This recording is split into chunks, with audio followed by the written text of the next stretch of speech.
থঙ্গা ডারলুংকে ব্যক্তিগতভাবে ২০,০০০ টাকা দিয়ে সাহায্য করলেন ত্রিপুরার মুখ্যমন্ত্রী বিপ্লব কুমার দেব।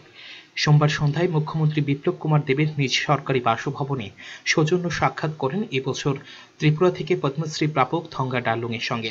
থঙ্গা ডারলুং একজন রসেম বাদক এবং সম্ভবত রাজ্যের শেষ রসেম বাদক। এদিন সৌজন্য সাক্ষাতের সময় মুখ্যমন্ত্রীর হাতে উপহার হিসাবে একটি রসেম তুলে দেন ৯৯ বছর বয়সী থঙ্গা ডারলুং, যা বাজানোরও চেষ্টা করলেন মুখ্যমন্ত্রী।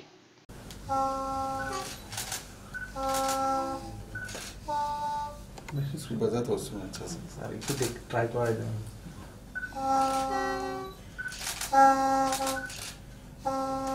পরে অবশ্য থঙ্গা ডারলুংয়ে মুখ্যমন্ত্রীকে বাজিয়ে শোনালেন রসেম। ছেলে মেয়েকে নিয়ে সেই সুরও শুনলেন মুখ্যমন্ত্রী।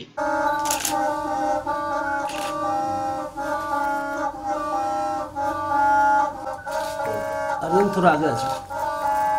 You stand there, you don't move.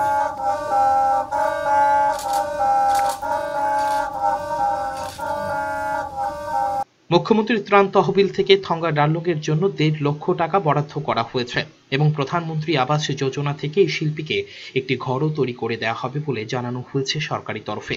থঙ্গা ২ বছর আগে সঙ্গীত নাটক একাডেমি পুরস্কার পেয়েছিলেন। সেই পুরস্কার আনার জন্য তিনি দিল্লিতে যান। সে সময় ৪০,০০০ টাকা ব্যাংক থেকে ঋণ নিয়েছিলেন থঙ্গা ডারলুং দিল্লিতে যাওয়া আসার জন্য, কিন্তু ঋণের টাকা এখনো শোধ করতে পারেননি থঙ্গা।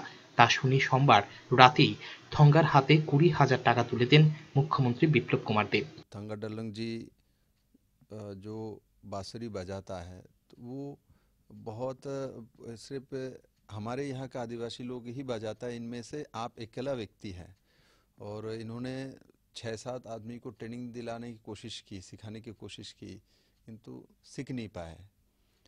तो ये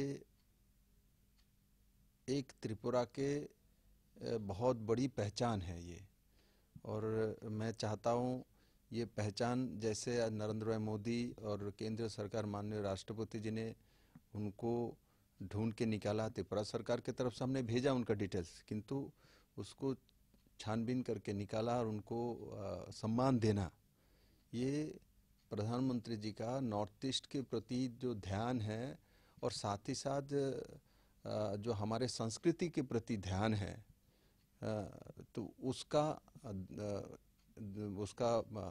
दर्शाता है। ब्यूरो रिपोर्ट, चैनल 3 रात।